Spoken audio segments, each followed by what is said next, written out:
Hello, hello. We'll start in just a moment. Allow some of you all to get on in.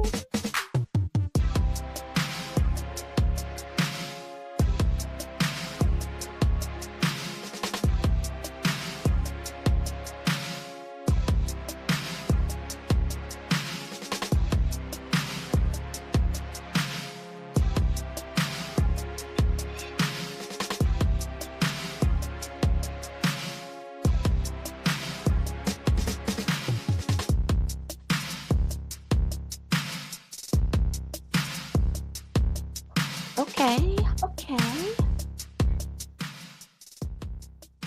Just turn it down a little bit. How's everybody doing? Hope everybody's doing great. Let me see if I can get my lighting together. Hold on, y'all.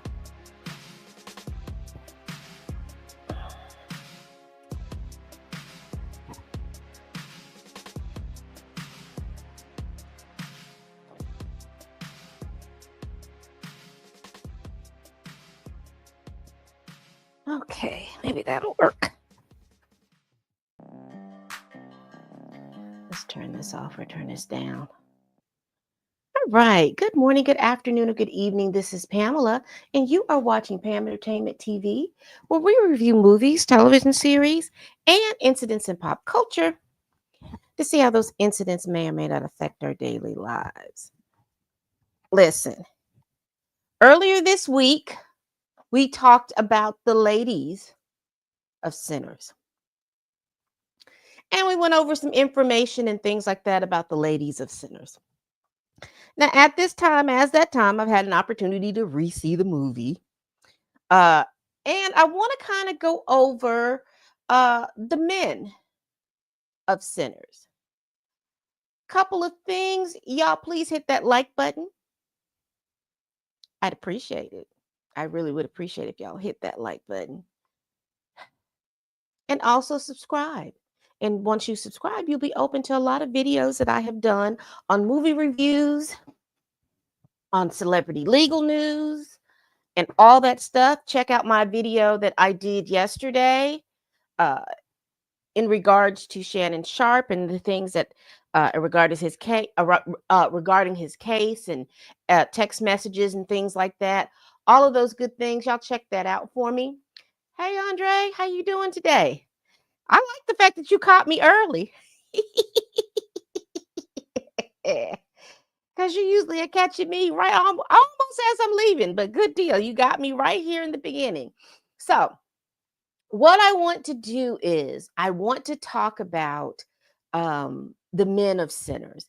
Now, this video may be a little bit a little bit more in depth because not only am I going to be talking about the men of Sinners, but I'm also going to talk about some uh socioeconomic, socio-political, all kinds of stuff that was going on during this time.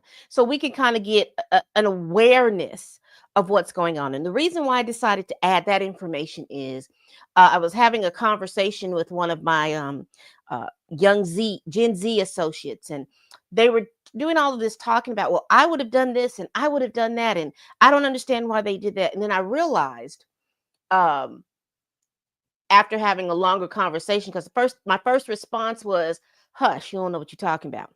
And then as they kept going, I realized they really didn't know what they were talking about. And so I wanted to kind of go through this. We're going to talk about the men of Sinners, so that there is some historical context that people are just not latching into. Some of the younger people, because the 4 or 5 younger people that I have spoken to, they liked the movie. They wanted to see more vampires, but all of the other stuff that we've kind of picked up, and that's not all young people. Don't mishear me, because there y'all go. Y'all always thinking we don't know what's going on. You all know what's going on. I am speaking I realize that I do sometimes have to speak to people as if they don't know what's going on. And so, for those of you all that know what's going on, keep on trucking. But for those who don't know some of the stuff that's going on, and this is not meant to be this big old history lesson or anything, but I thought it would be appropriate. I really thought it would be appropriate to add this kind of information so that we'll all be on the court. And you see my background. I've got the men of sinners, I got Smoke and Stack, and then all the different men that were in this particular thing. And your girl loves a good PowerPoint. So we're going to get started. All right, let's get over here. All right. Warning. If you have not seen the movie, and why haven't you seen it? Are you all going this weekend? Because I know some people don't like to go the first weekend and they like to go to the second weekend. And that's cool. That's fine. But if you don't want to hear any spoilers, I'm going to give you the timer. If you have not seen the movie and you don't want to be spoiled, log off now. So I'm going to give you the timer and then we're going to come back and we're going to get into it.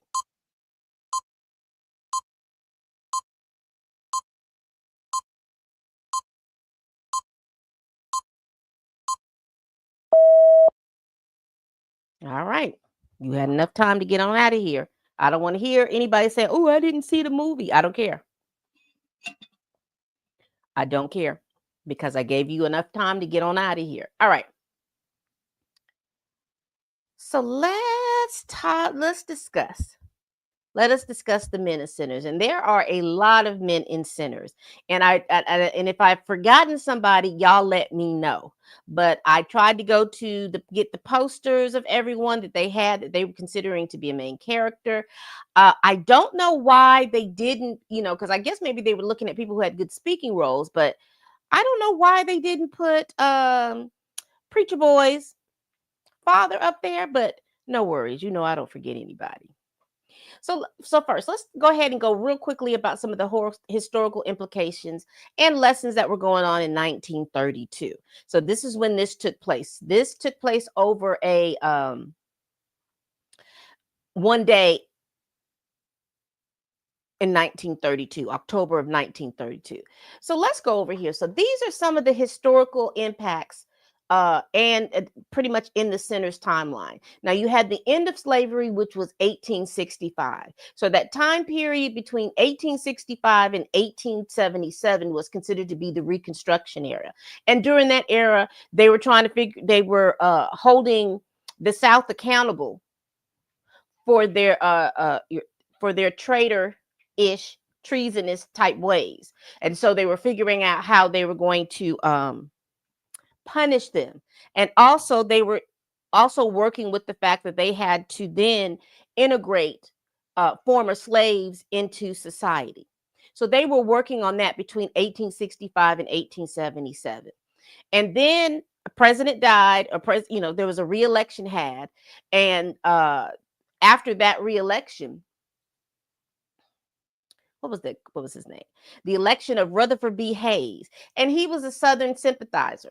And so he saw what was going on. He didn't want them to continue to be punished for anything. So basically what they did is that they removed the federal troops out from the South, and they just told them to kind of handle it.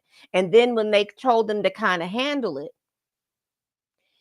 we started our era of Jim Crow. Now, in Jim Crow, and I'm going to give you, let me see if I put a definition down here. I know I did. Here we go. So Jim Crow refers to the system of state and local laws that enforce racial segregation and disenfranchisement against African Americans, primarily in the South and border states between 1877 and 1960. Okay, I'm going to go back a little bit because, again, we talked about being in this Jim Crow era, right? And simultaneously, what was going on with being in the Jim Crow era, we had World War I to happen, because you remember Smoke and Stack said that they fought in World War I. And so you had Black soldiers that were fighting in World War I, helping people gain their liberation. However, when they got back home, they were still subjugated, and particularly if you lived in the South, you were subjugated to Jim Crow. Also, what was going on during this whole period of time is you had prohibition. And what was prohibition? I think that was the 18th Amendment, where they outlawed the making, the distribution, and all of that of alcohol. And so, the teetotalers at that time, that's what they call them. People were like teetotal, they didn't drink. They won that, and so you had a situation where people who wanted alcohol, then you that well, let me slow down. I've had coffee, so I'm speaking too fast. So those people who wanted alcohol, particularly the rich and particularly the very poor. Now, let's be clear. A lot of people in the South knew how to make it. You called it moonshine, hooch, whatever it was you called it. But there was a lot of people, they made wine, they knew how to make wine, but doing any of those things were illegal. But there were a lot of people who had clubs that they wanted to have alcohol served in those clubs. So that's where the speakeasies and all those different kind of underground clubs came up between 1920 and the 30s. It was repealed, the 18th Amendment, because of the fact that the mafia, mobsters, gangsters, all these other things were rising up because people wanted the alcohol. So there was a lot more crime without people being able to purchase alcohol than it was when people were able to purchase alcohol.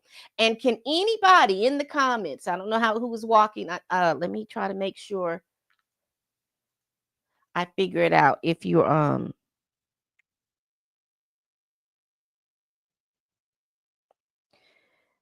anybody in the comments can tell me what sport was birthed from the Prohibition era.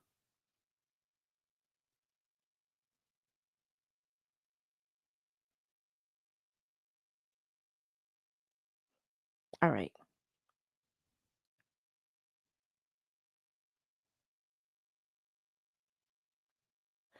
Okay. So if you chat in X, I can see it. If you chat in X, I can see it. But anybody? No, it wasn't baseball.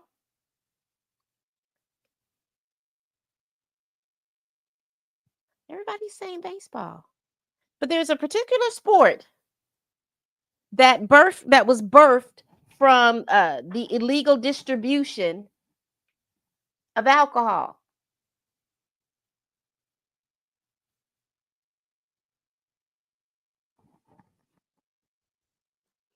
Y'all ready? Are y'all ready for it? There you go, Andre. There it is. NASCAR. NASCAR. Yes. Because those fast cars and everything like that, all of that, all those people who initially in that sport, those were the people who were bootleg runners. Bootleg runners. Very good.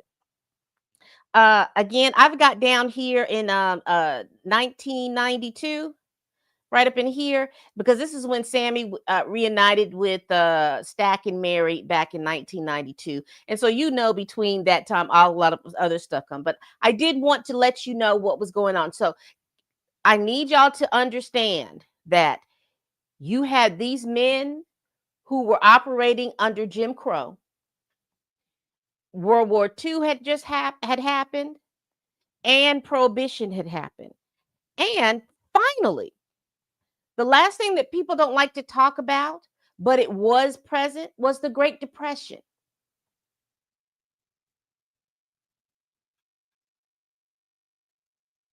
And that's when when the stock market crashed, and everybody was pretty much in the same boat as poor Black folks at the time, because there was a lot of people who didn't have jobs, because a lot of businesses went out of business, a lot of banks failed. It was a whole lot of going on. So you think about, these are all the things, or all the different social, economic, and political things that were going on during this time of sinners. And that's very important. So after during the Reconstruction, you had the 13th Amendment. And the reason why Jim Crow happened the way that it happened, because the 13th Amendment abolished slavery in the United States of America. It also abolished involuntary servitude, because you had a lot of the Irish, you had some of the Chinese, you had other people coming from Europe, and they were indentured servitude or involuntary servitude, all of those different things. And so once the 13th Amendment passed and they had to abolish slavery, people were in a pickle. But there is a part of the 13th Amendment that the South gleaned in or bit into like a meat with a bone. And that was the fact that the amendment does allow for involuntary servitude as punishment for a crime, as long as that person had been duly convicted. So now you've got a swarm of people who are pulled out of slavery. They can't legally go and take them and snatch them and have slaves. But don't mishear me, they probably did some folks like that. So now, this is how they can enslave them, is that they commit crimes. And so, do you all hear now the correlation that Black folks are criminals? Always criminals. Because that was the only time that they can legally enslave someone, is when you go to jail. So you had a lot of laws, the states, because again, the federal government had pretty much put their hands up as far as anything going on with the states, and so the southern states, y'all can pretty much govern yourself. So that's what they decided to do. They had separate but equal. They called it separate but equal. It was separate, all right, but it definitely wasn't equal. And then they had the Jim Crow laws. And what they would do with those Jim Crow laws, examples, they would criminalize pretty much anything you were doing if you were a Black person, and particularly if you were a Black male, because they needed your labor somewhere. Because the money that jails had, because of the fact that they would rent out the prisoners to do work. And the biggest thing that they would rent out the prisoners to do work is what they had the Chinese doing, was on the railroad, fixing the roads.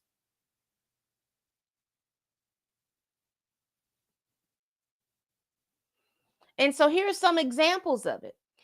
They restricted real estate covenants where property owners were agreed not to sell to people of certain races. And you remember when we talk about how the twins purchased that mill, the old sawmill, from the Ku Klux Klan person? Purchased. And then we find out later that he was going to come back and he was going to kill him, because he was going to charge them all with trespassing. Because remember, Smoke and Stack paid them with money. You didn't see him give them a deed, because he already knew. This is why Smoke said, any of your Klans boys come back on our land, we're going to shoot at you. And the guy kind of laughed and he kind of smirked, because of the fact he knew under the Jim Crow laws that were passed, he could not legally sell that land to them. So he was going to take their money and their lives. That's why when they were looking at the floor, like, what's all this on the floor? He was like, oh, you want the thing or not? He had already figured out, oh, they all going to be in here jumping and bumping and doing everything. So by the time we come back,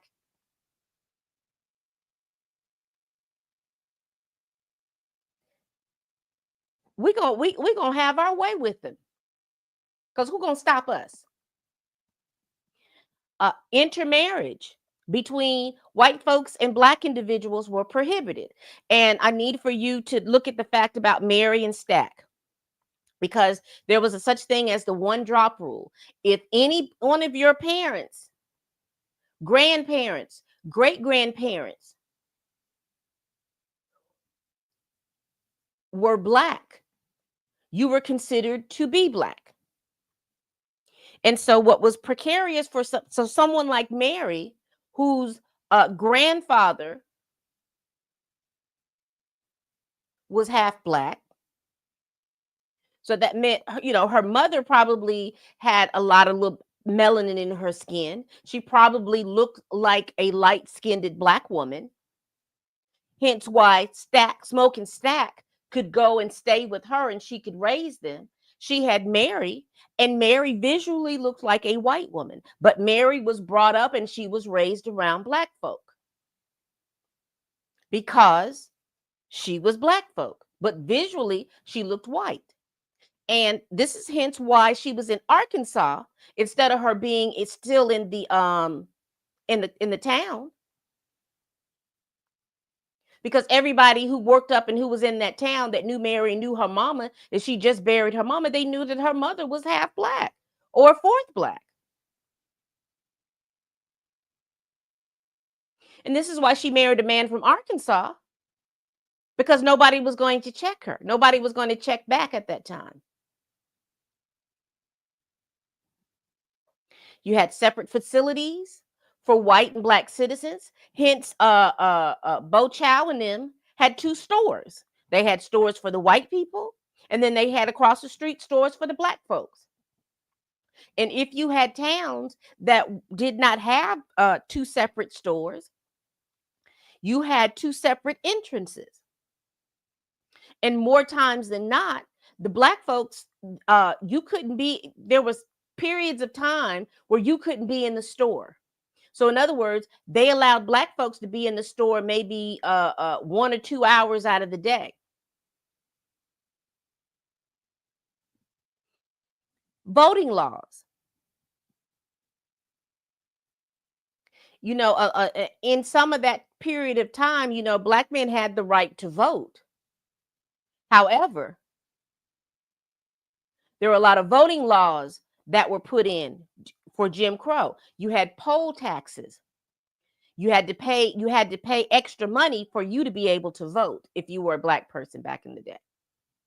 Or you had to do these exams. So if you wanted to go and you wanted to vote, they would give you an exam right then and there, and you had to make 100 on that exam. You couldn't, and then they'll tell you, well, you have to come back tomorrow. But there was only one day to vote. So even if you came back tomorrow, you weren't going to cast your vote. Your vote wasn't going to mean anything. So I wanted to come on and kind of give you some of those things that were going on at that time, what these men were facing at that time. Now, half of that time, women didn't have the right to vote. Now, going into the 30s and 40s and things like that, you did. But I'm just explaining to you, there was all these things that were going on, all these laws, all this heaviness that was going on. And you also have to, again, with the intermarriage or anything like that, there were situations where black men couldn't look at white women. You couldn't look them in the eyes. Hence this mess with Blake Lively and Jamie Heath. That's why my cackles went up when she told him, how dare you look at me in my eyes? But anyway, if you're not following that, you don't know what I'm talking about. Here we go.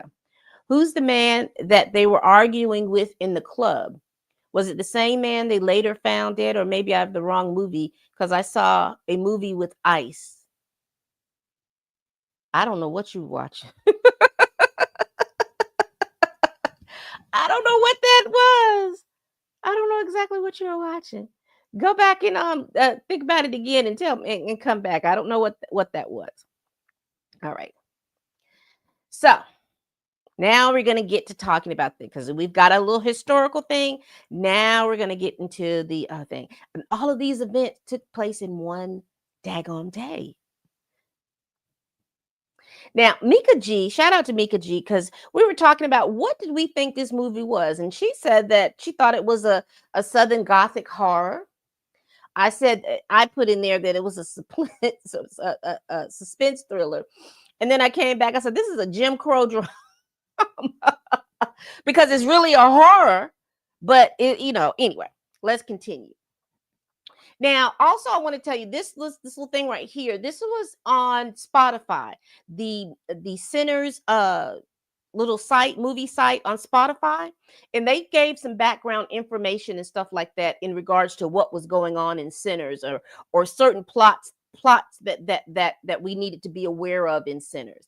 And it says here there are legends of people born with the gift of making music so true it could pierce the veil between life and death, conjuring spirits from the past and the future. In ancient Ireland, they were called Fili. In Choctaw land, they called them fire keepers, and in West Africa, they called them griots. This gift can bring healing to their communities, but it can also attract evil. Hello there, Blue. Hello there. I just went over a brief history. Let me just go back really quick. I just went over a brief little history about sinners and Jim Crow and the 13th Amendment and slavery and all that other stuff. So go back to the rest of the video and you'll be able to see it. Now, this was also in Spotify.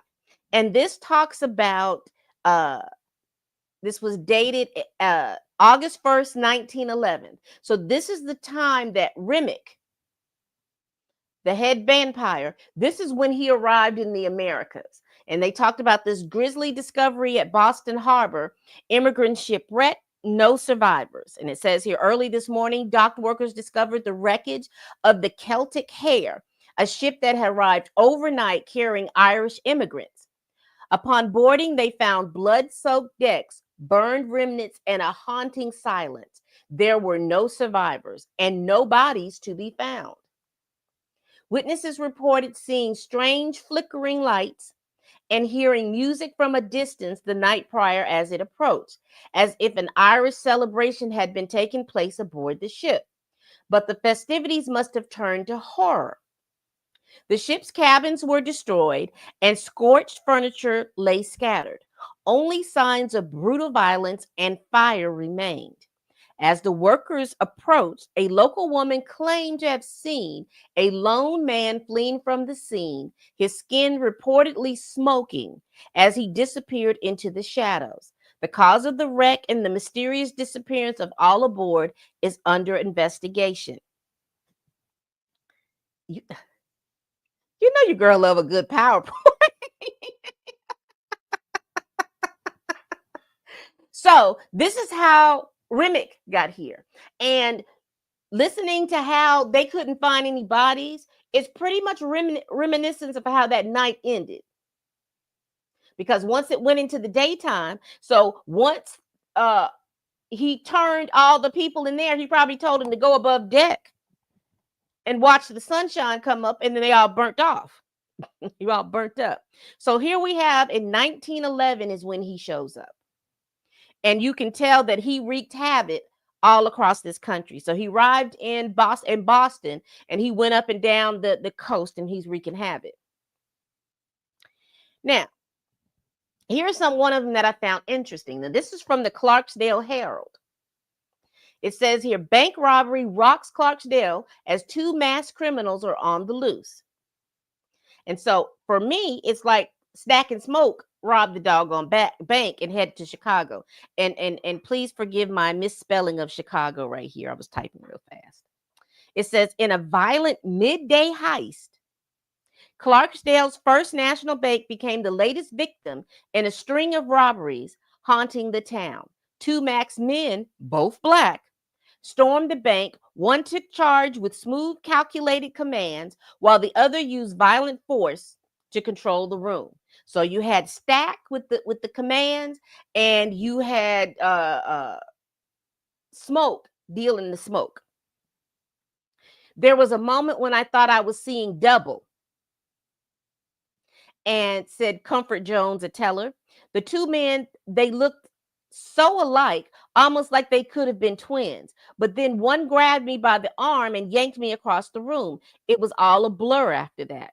Security guard Tom Myrtlebank tried to stop them, but was shot by one of the robbers. He survived, but is not yet in stable condition. Did they use words like stable condition back in the day? The robbers escaped with a significant sum, and no one else was seriously injured. Authorities believe the man may be connected to similar heists that have been recently hidden in nearby towns. The robbers remained at large, and the community is left shaken. So look at the date. That was 1924. So that's 8 years ago. So that tells me they robbed the bank and then they skedaddled up to Chicago because the block was hot. Because once they said that they looked alike, it was going to be in a minute before someone was going to say maybe it was some smoke the it was smokestack twins, and then that would have put a lot of their family and things like that in jeopardy. And then lastly, this was the last little bit of information that I was able to get off Spotify. It says here this happened on 10/5/1932. So we are up at the day. We're coming closer to the day of when all this mess was going on. It says gang tensions rise in Chicago, Irish mob and Italian mafia clash. Because remember, they had Italian wine and they also had Irish beer. It says here tensions between Chicago's Irish mob, the Italian mafia has reached a new high, sparking a series of skirmishes around the Windy City. This flare follows a period of uncertainty since the arrest of Al Capone, which left a power vacuum in the city's underworld. So here we have Al Capone arrested. So these two people these two factions are trying to go back and forth and back and forth. Well, who's going to run the city? And Smoke and Stack took advantage of it. A source close to the situation revealed that the conflict began when a stockpile of illegal alcohol went missing from the Irish side. The Irish mob accused the Italian mafia of stealing the goods, which led to a series of retaliatory actions. However, a similar claim is now being made by the Italians, who are accusing the Irish mob of the same crime. With both sides now entrenched in mutual accusations, local authorities are working to calm the situation. The fear is that if the conflict isn't contained, it could escalate further. For now, Chicago streets remain tense as both factions vie for control.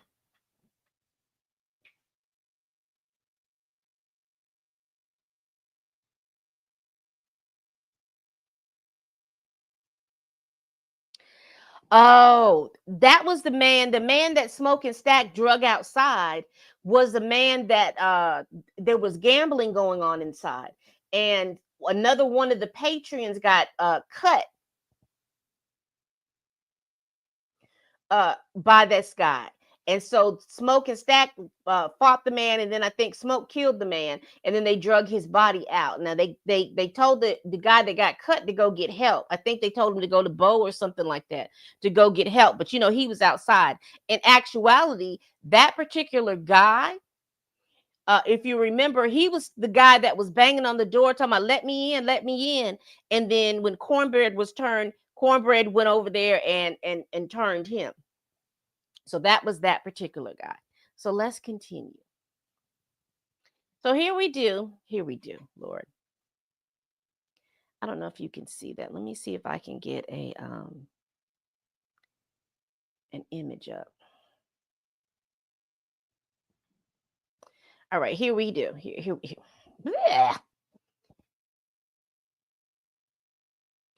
Here we have the men of sinners.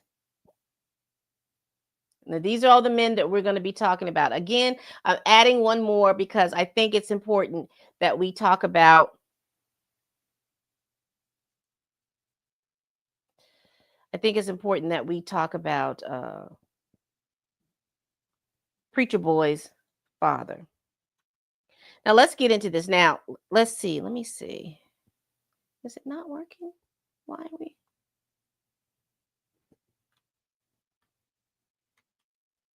Hold up. Let me figure out what's going on. All right. And let me change the big background. That's what I'm going to do because it's going to start running off. Give me one moment.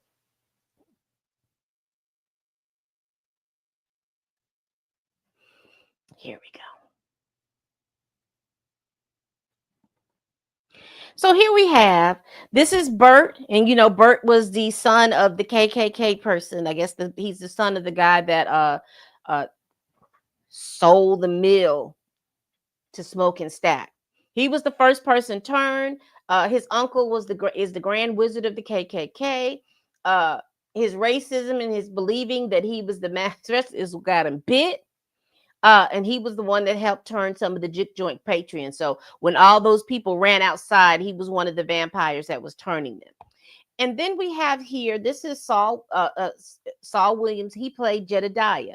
Now, Jedediah was Preacher Boy's father. He was Sammy's father, and he was Smoke and Stack's uncle. Their father was his older brother. And he wanted Sammy to stay in church. He wanted Sammy to use his gifts for God, and he didn't want Sammy to do that. And one of the things about that, when you're talking about living back in the day, uh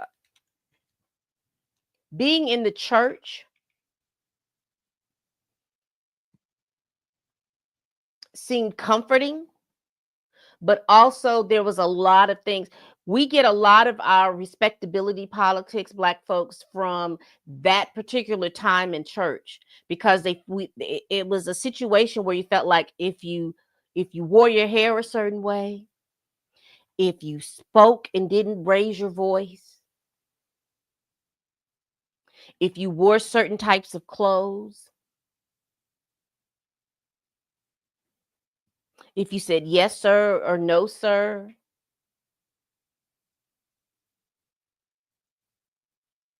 these are the things that made you seem like you weren't a threat, and that you were wanting to work to be, thing. And so when you were taken advantage of, you had to smile. There was this big thing about smiling if you were Black folks in that time. White people wanted you to always smile.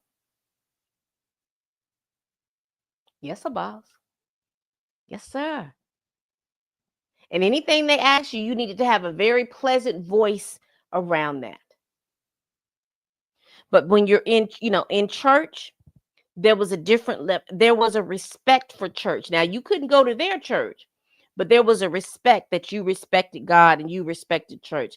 And 9 times out of 10, they didn't mess with you if you were in church, because they feared that there were going to be some issues and problems with them and God and whatnot.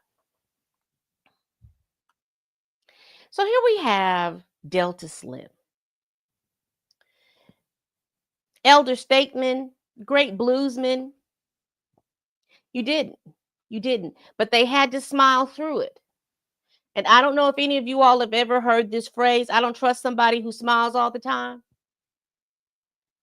Because that smile that you were showing, and even if you look at now, and this is going off topic, and so if and I'm it is not a bit to offend anybody, but I need for you all to know where it's coming from. You will see, particularly, you'll see a lot of Black women who don't have that smiley face, and how people say, oh, well, you're not trying to be friendly. If you put a smile on your face, people will see that you're friendly. Well, now people don't have to smile if they don't want to smile. But that's where that comes from. Oh, you need to be smiling all the time. Don't nobody trust somebody who's always smiling, because we knew back then that when you had to smile, because that was part of keeping you safe. Your kids had to be quiet and well mannered.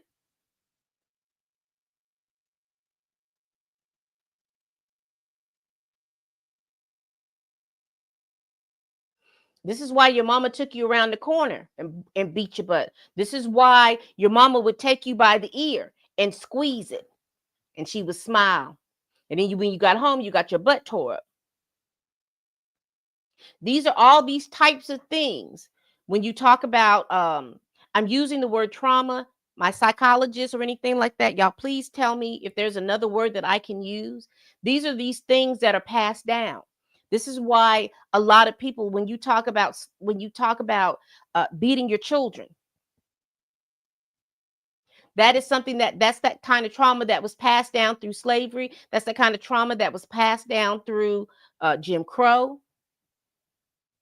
So then when the 80s hit and everybody was on crack or whatever was going on, you had this big, huge influx of Black kids being in the social service gaze. But let's continue. He he was a good storyteller, but you heard the pain in him telling these stories. You know, he talked about the fact that him and his friends, they were good musicians, and how they wanted whatever town that they were in, those people wanted them to be musicians. Now let's get back to Jim Crow. So then they put a charge against them and had them in jail. And the only time that they were able to get out of jail is when they were playing. And they did that until a certain time when everybody was through with that. Then he talks about one of his some people were able to get out because you remember that he passed the chain gang. He said some people didn't. He said some of those people were in. If I'm remembering correctly, some of those people were in his gang or in his thing that are still in the chain gang today because they were duly charged.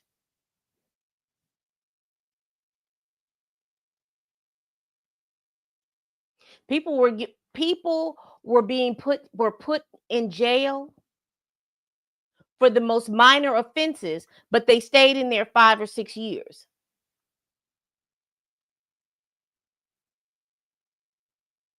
And they had to work. I think the best movie that you can look that that expresses that is that Eddie Murphy and Martin Lawrence movie Life. There was some character in there, if I'm remembering, if that's the movie that I'm remembering, they don't even know what he was in there for. There was another guy he was in, you know, they couldn't figure out because Eddie Murphy and his friend was in jail for, I believe that they said that they committed a murder, they committed a crime, they committed something, and they were like, we didn't do that, but you're in the middle of the South. They said you do it, so they gave them life in prison.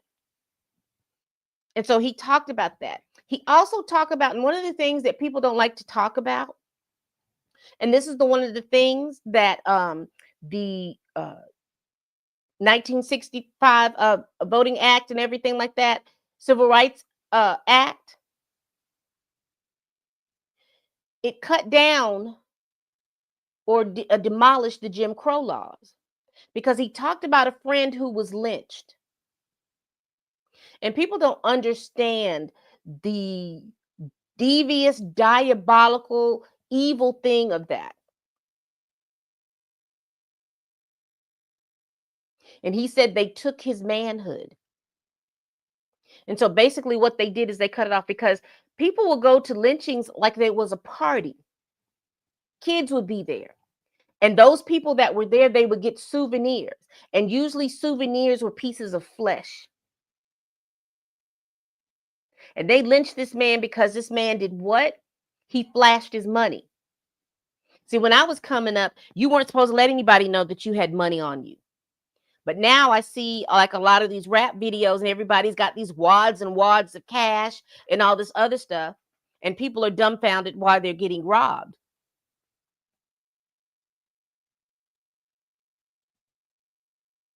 But people were getting lynched for that. People were getting lynched for being accused of stuff.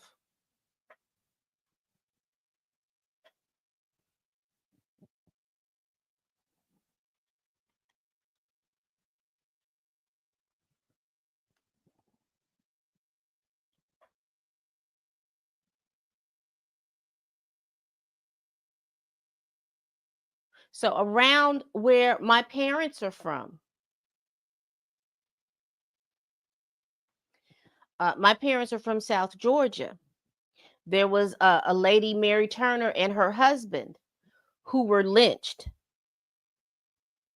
which led to this manhunt and massacre of people and all this other stuff in Lowndes County. Because they claimed that her husband had done something and they lynched him. She said, no, he didn't do that. They lynched her. She was pregnant. She gave birth to the baby and they stomped that baby out. And they took souvenirs. And so when you understand why they don't want to talk about history and critical race theory and all of that other stuff, because see, Mima and Pop Pop don't want you to know all the stuff that they were doing back in the day. Because again, I told you my grandmother was born in 1913. My mother was born in 1944. They were doing this up through the 60s. So you know Mima and Pop Pop don't want y'all to know that they was out there doing that. And they definitely don't want any pictures or anything like that showing them in the possibility of doing anything like that.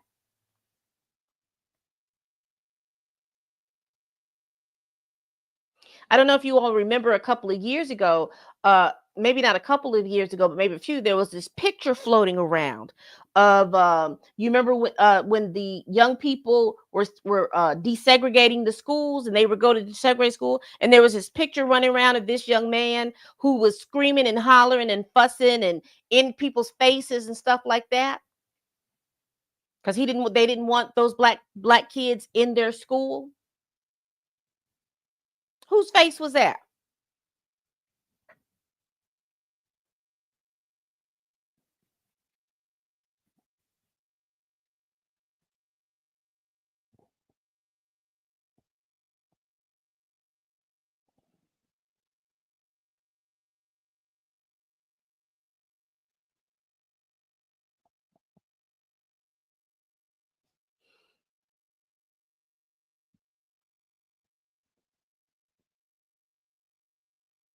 Let me see if I can share this picture right here.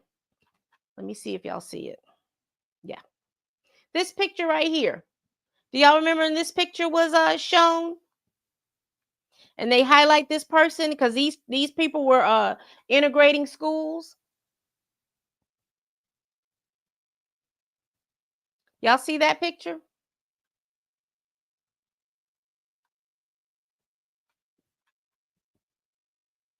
Those of y'all that are Dallas fans should know who this man was. That was Jerry Jones, the owner of the Dallas Cowboys. Isn't he still walking and talking and breathing out here? He's still walking and talking and breathing. This is why they don't want you to talk about critical race theory. Because during that time, look at the picture that they pulled up on Jerry Jones. Now you think about the men and women within his time frame. Of course it was.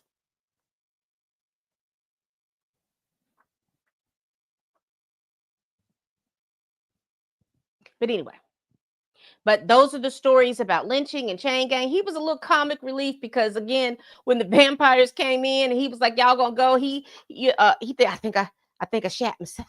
Y'all smell that? I think I shat myself. But still, he sacrificed his life for the greater good. He knew that the vampires were after Sammy. He was trying to make sure that they got a head start.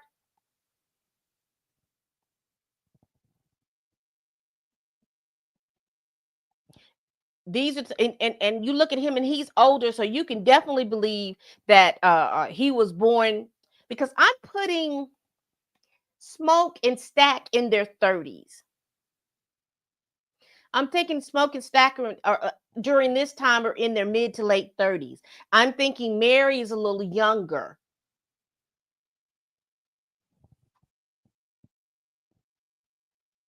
Then we got old Cornbread.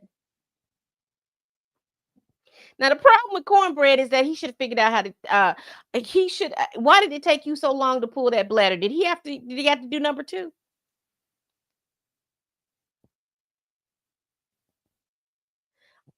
Oh, because again, everyone.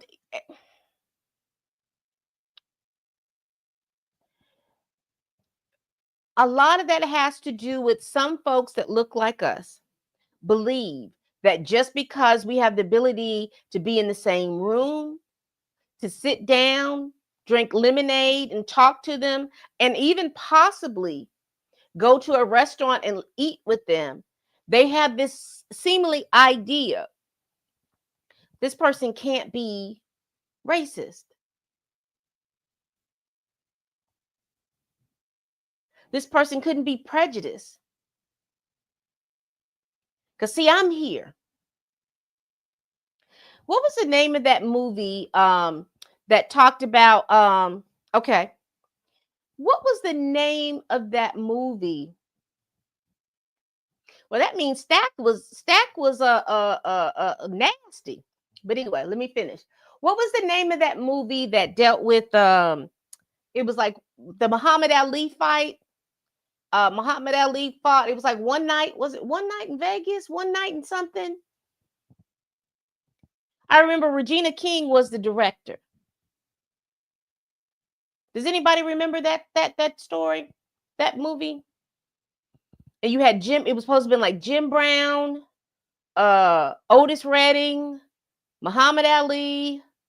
Anyway, all of that. But you remember when Jim Brown, one night in Miami, you remember when Jim Brown went over to the man's white man's house and he allowed for him to sit with them and they were talking and having a good old time, having a good old talk. And then he told him that he was going to go in the house and he told him, boy, you don't come in my house. But this man helped his family. This man did all of these little different things. And some of that too is classism and all this other stuff. But you see what I'm talking about? Some people think that because you do that, that means that these people have no problems. But why didn't you ask him about that picture? How did you grow up? I wonder, because think about it, y'all. They were out at the juke joint and there is no bodies left. Just for just to figure it out. Because you know how Ryan Coogler is giving me Kendrick Lamar a film. Was there some kind of disappearance in people in Clarksdale, Mississippi? Or is this just straight fiction? Because you know how some things are based on a true story. Y'all think that there was some kind of disappearance of folk?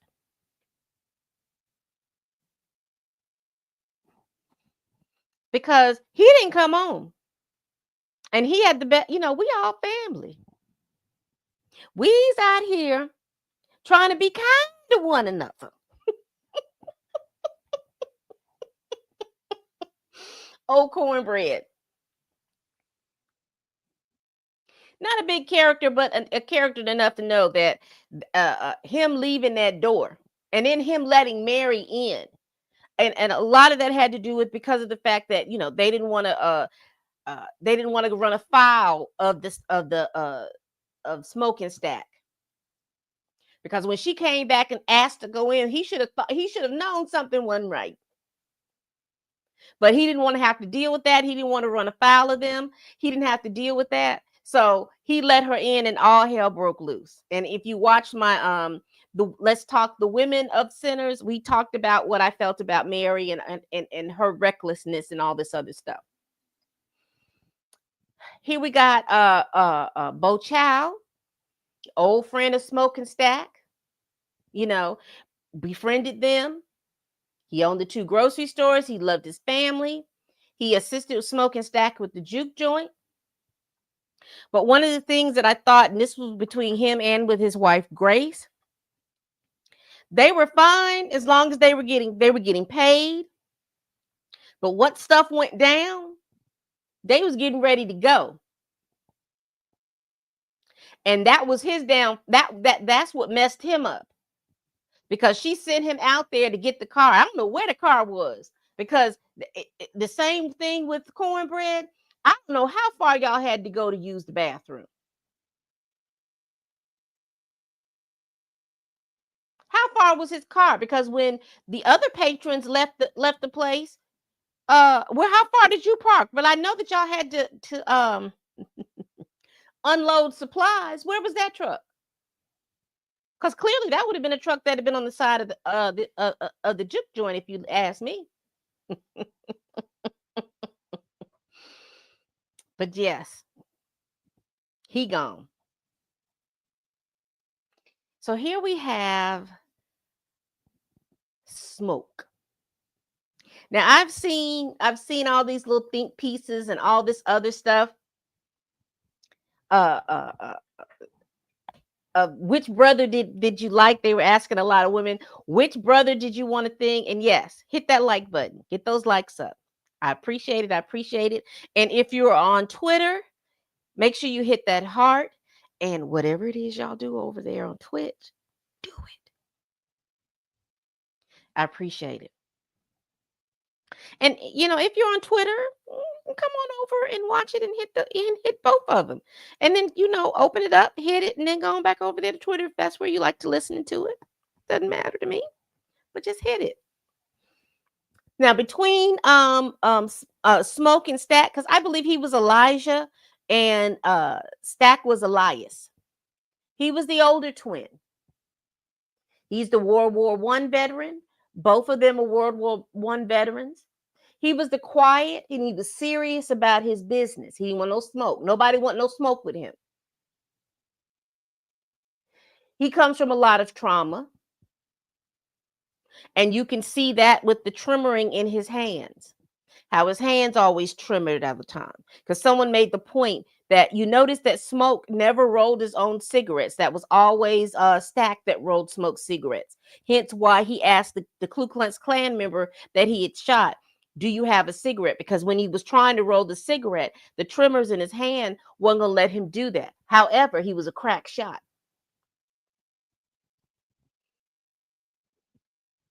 He was married to Annie. Annie was the love of his life. So now you're coming from the fact that you understand that he killed his father to protect his brother Stack. And then can you imagine, and this is just me in my head, that he's thinking because he committed matricide, or what is it, patricide, that he wasn't favored. And so therefore their baby died, because they never said how the baby died. I was thinking that the baby died in childbirth.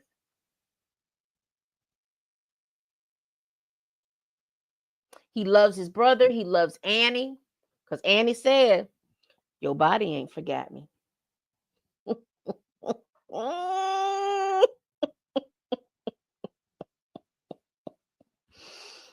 He didn't play. And nobody ran afoul of Smoke, not even Stack. Nobody ran afoul of Smoke. The only person that we saw that could pierce that veil, so to speak, with Smoke was Annie.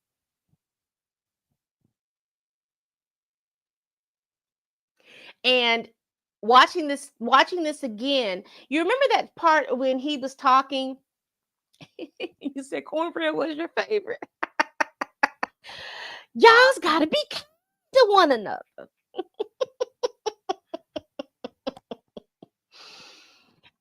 I watched it the second time, and then because I didn't realize at the time that they lost a daughter. I don't know why I thought that they lost a son, but they lost a daughter, which explains why he was giving such good fatherly advice to the young girl that was watching his truck about negotiating. You don't let nobody do that, you negotiate. That's why that kind of stuff in. And I thought, oh, okay, that's why he was giving her all that advice, because he didn't have to do all that, because everybody knew him and pushed him and knew that he'd straight kill you, just like he shot them people for taking that beer off the truck. And I've got up here, as you can see, I put the little bank robbery thing on here because I'm thinking that Stack was the mastermind of the bank robbery is what I'm thinking. But actually this was supposed to go on Stacks, and him finagling back and forth the mobs. I don't know why I think that he had something to do with that. But going back to when they was talking, because someone had done a little thing about asking which one you would like to get with, would it be Smoke or would it be Stack, and Smoke won out because you knew nobody was gonna mess with you because you was Smoke's.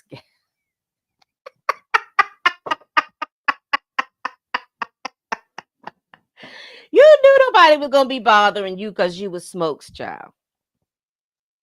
And Smoke didn't smile, and that's the difference between him and his brother, him Elias. He was the younger brother, and he always gave me younger brother energy. I don't know if my younger brother is watching, but that energy that he has, always kind of upbeat, laughing, and everything like that. Now, nobody's telling you that he's not diabolical, that Stack's not diabolical, but he always did it with a smile on his face. But it's always like he had diabolical schemes coming up. You know what I mean?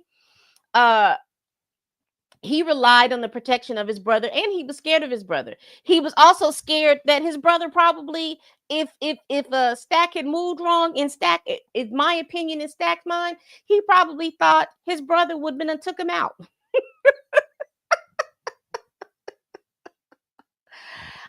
He was abused by his father. I thought the saddest thing that I heard in regards to this was that his father always picked on him, loved Smoke, but picked on Stack, and to the point that he would knock him out. And then when he came to, his father was dead, and they had to go over there and live with Mary's mother.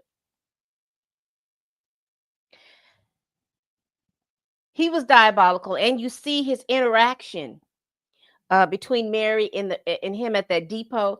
Baby, I thought he was sweating so bad. He was all this on the collar and stuff like that. He was sweating so bad. I don't think he knew what he was going to do with Mary and her little reckless mouth. But he did love Mary, but he understood living in that time and how she looked.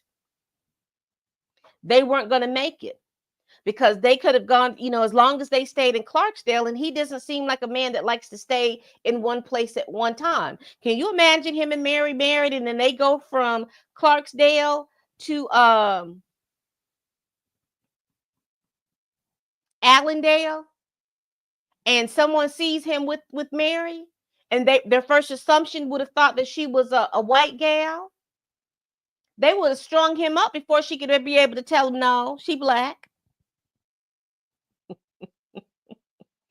And one of the things, and also too, and thank you, Hazel.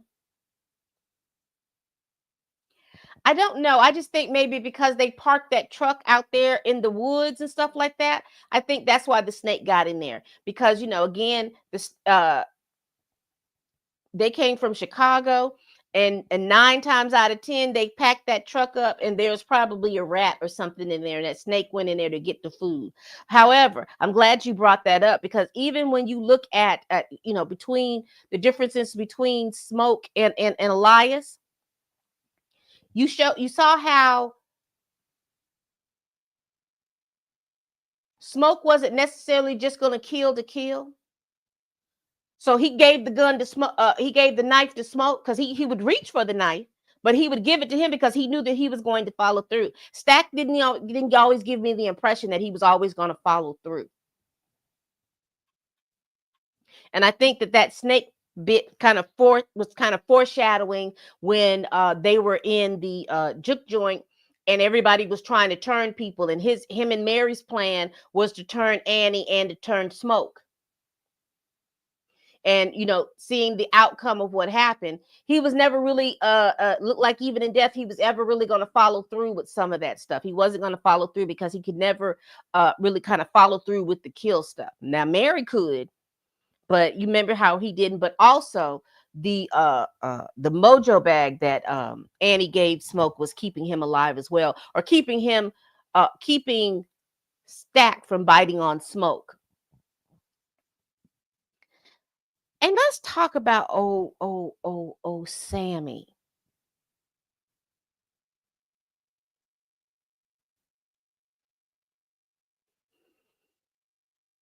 And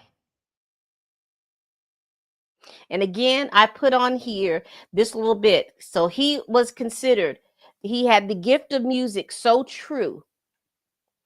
And that phrase right there, the gift of music so true, that it can pierce the veil between life and death, conjuring spirits from the past and the future. Because you remember I said before, and I don't know if it was me reviewing the movie or not, but I said that Sammy was 19 years old, And he was a grown 19-year-old. So you could tell that he was very conscientious. He made sure that he had his quota done out there in the field before he went and had his fun or anything like that. He was respectful of his father. He'd go check on his father, even though he knew he didn't want to be a preacher. He was still respectful of it, because he could have told his dad, deuces, kiss my butt, and then not come back and not help out or do anything. He could have just been playing music all this time. But he was so full of energy, full of that youthful energy. Had a voice, oh, beautiful voice like an angel.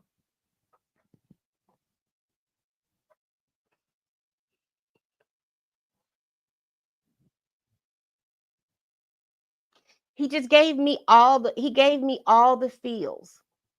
And then to know that he was the one that was able to make that scene, that musical scene, that musical number, to cause everyone to have so many feels. Because I've always said, even when I saw it the second time, I still can't even figure out the emotions that I was feeling during this particular time.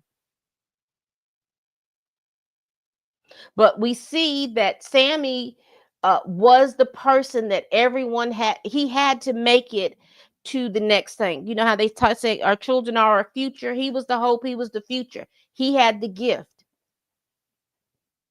Even in those times and things that were going on, everybody recognized that he had a gift.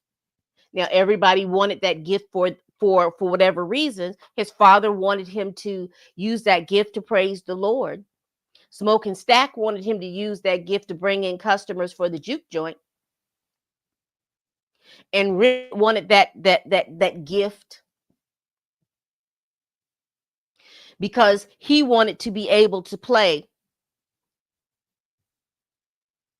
so that he could absorb all those qualities of Sammy, so he could be able to play, so he could open this veil and see his loved ones when he wanted to.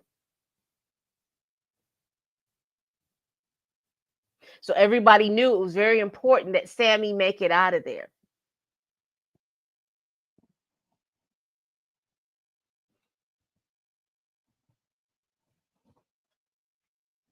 And then we have his ass.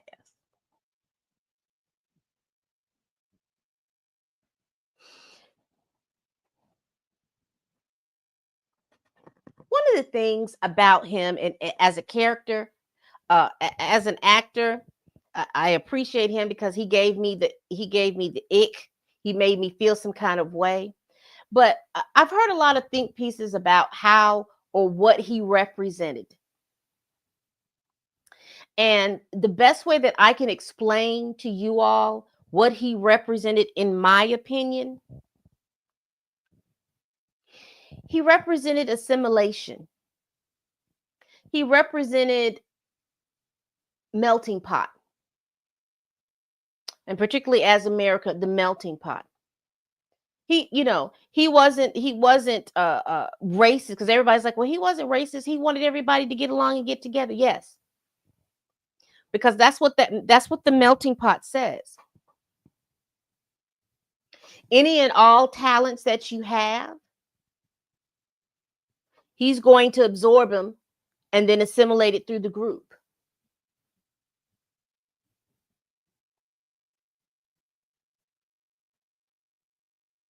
But what we don't look at is how this assimilation process happens. And that assimilation process, even though the idea is, hey, we have a hive mind and we are one people and we are together, look how violent to get there happens. And that's what Remick represented to me. Because even though he's saying the right things, there's a level of violence that has to happen in order to do that. And there's also a level of certain deaths of self in order for that to happen.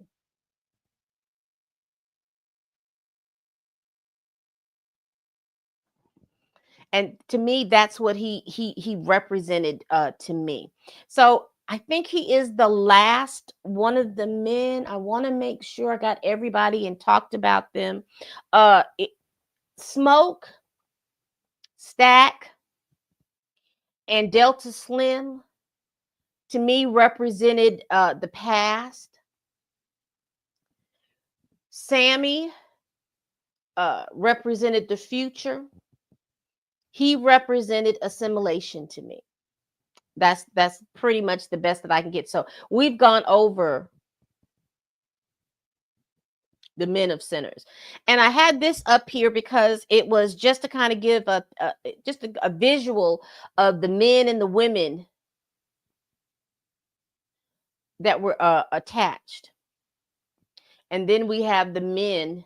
These are the men that we didn't. So now I know that Cornbread had a wife, but there was no picture of her for me to put up here.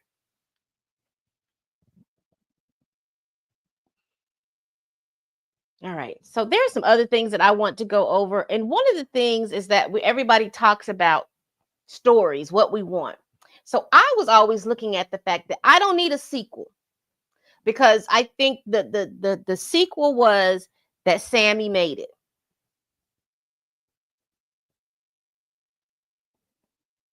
When all the vampires followed the leader to the river, I remember seeing the older lady who seduced Sam. But did Annie turn? Don't remember seeing her, or Delroy Lindo. Forgot his character. No, Annie didn't turn because Smoke killed her. She had Smoke. They had a pact. She says that if I get bit, you put the stake through my heart, because I got somebody on the other side looking for me. And she told him, if you get bit, I'm gonna do that too, because I need you to go and take care of our baby on the other side. So no, we didn't see Annie. Annie died on the floor in the juke joint. The same thing with Delroy Lindo, but I believe Delroy he cut his hand, and so I'm wondering, did he bleed out and die before they killed him?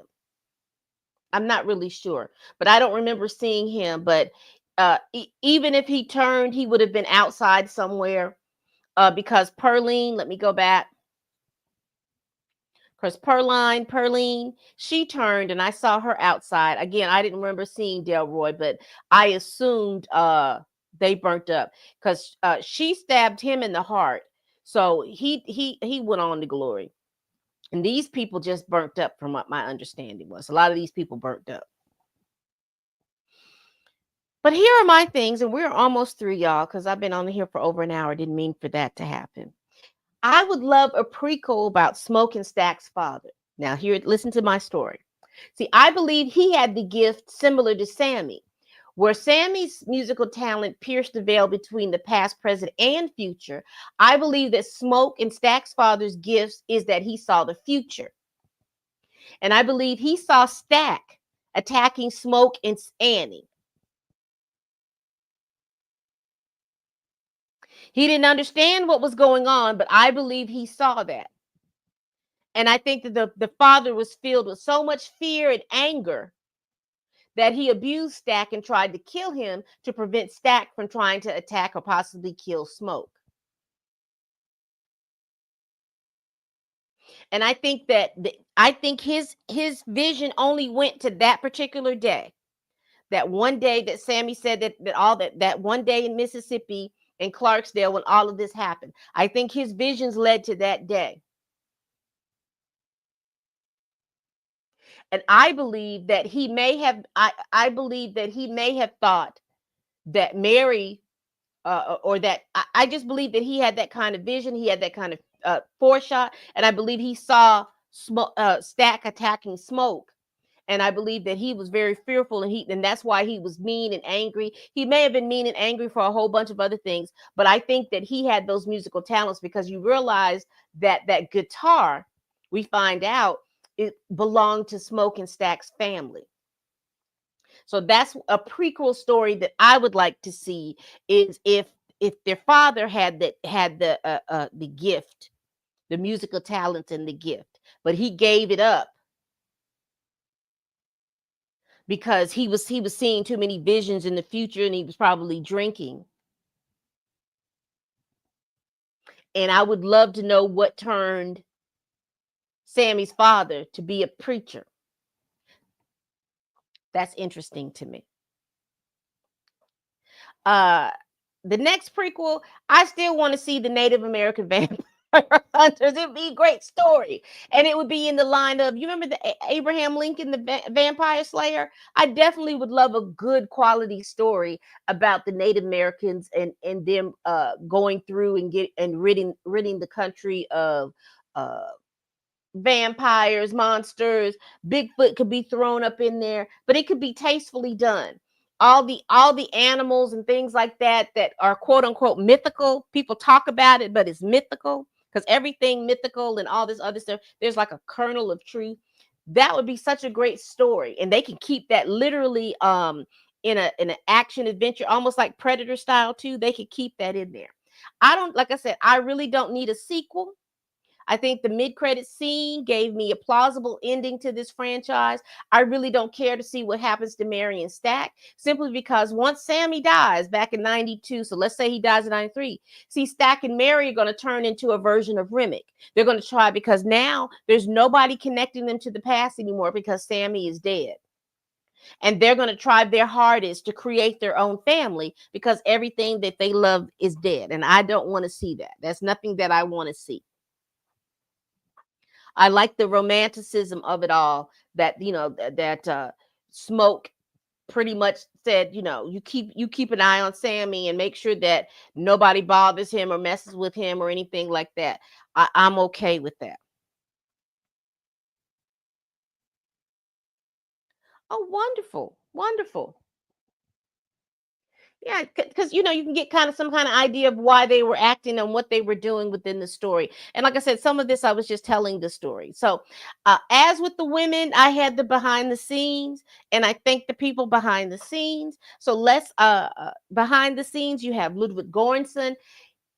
The music was a character within itself, so I couldn't put the music as male or female, but the music itself was a character in this show, and we have Ludwig to thank for that. And we have Ryan Coogler, because they were in film school, or they were at USC together, and they have been like this. And Ryan has put Ludwig on. Ludwig has won Grammys and all Grammys. I think he's won an Oscar if I'm not mistaken.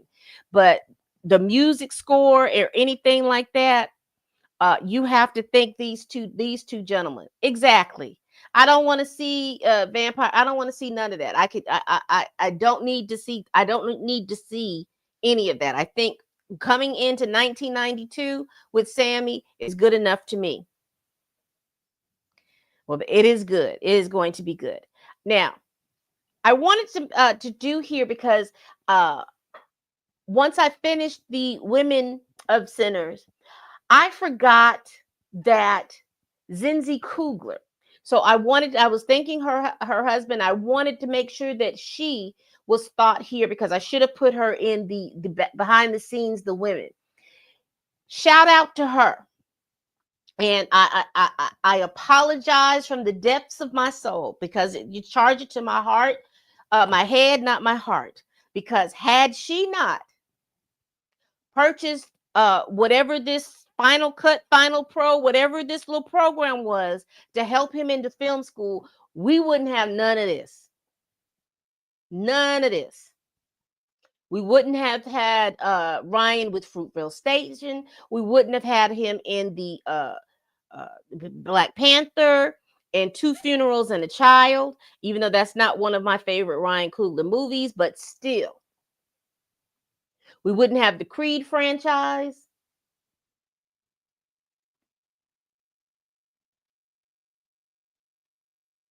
Look at her $300 investment. Look at that $300 investment, and look at all the joy and all the things we do. So I wanted to make sure that in the behind the scenes things that I definitely made sure that she was thanked.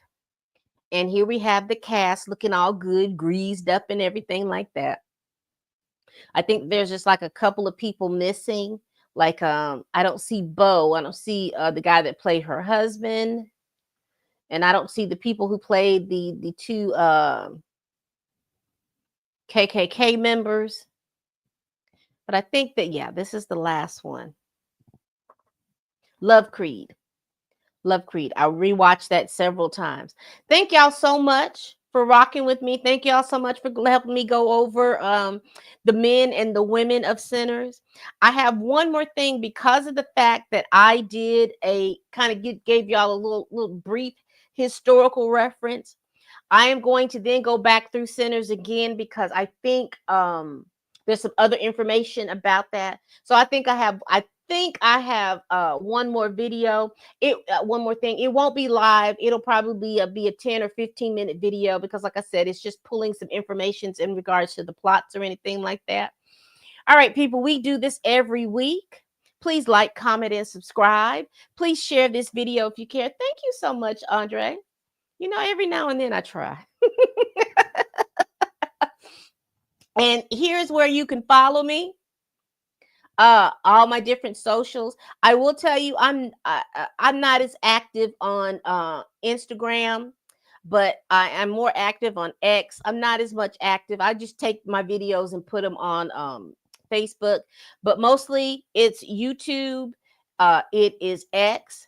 I do have a TikTok account, but TikTok, you can't ever figure out what's going on in not because it was supposed to be gone in January. They changed the algorithm. Then they said it was supposed to be gone a couple of weeks ago, but then they gave it an extension. I don't know exactly what's going on over there, and I don't want to. I'm not ever since they had talked about that they were going to get rid of it, I never really did invest in putting a lot of time and effort over there. So unless they tell me that it is going to be here and nothing's going to happen, that's when I'm going to invest some time and effort over there. But if you want to follow me, X and YouTube are the best places that you all can follow me. All right. All right, people, we do this every week. Please like, comment, and subscribe. Please share this video if you care. Y'all, please tell a friend, tell a kin, tell a coworker, tell that heifer that you cannot stand that I'm over here making these videos. And as always, people, bye-bye. Y'all have a good afternoon.